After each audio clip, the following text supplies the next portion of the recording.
అటువంటిది లక్ష్మీ తులసి, మళ్ళీ కృష్ణ తులసి. ఈ రెండు ప్రాధాన్యాన్ని వహించేటటువంటివి. ఎందుకు అంటే వీటికి ఆయుర్వేదపరమైనటువంటి ఎంతో ప్రాధాన్యం ఉంది.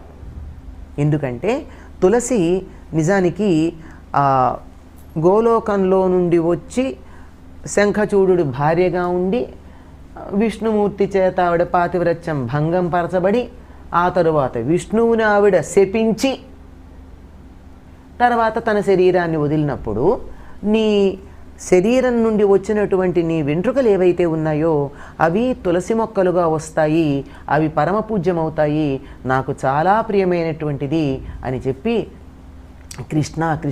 కృష్ణారాధిక, కృష్ణప్రియ మొదలైన బృందావని ఇలాంటి నామాలన్నీ తులసికి ఉండడం జరిగాయమ్మా. పురాణాల్లో మనకు కనపడేటటువంటి కథల్లో వీటన్నింటిలోనూ మనకు కనపడేది లక్ష్మీ తులసి అని మనం చెప్పేటటువంటి తులసి. దీనికి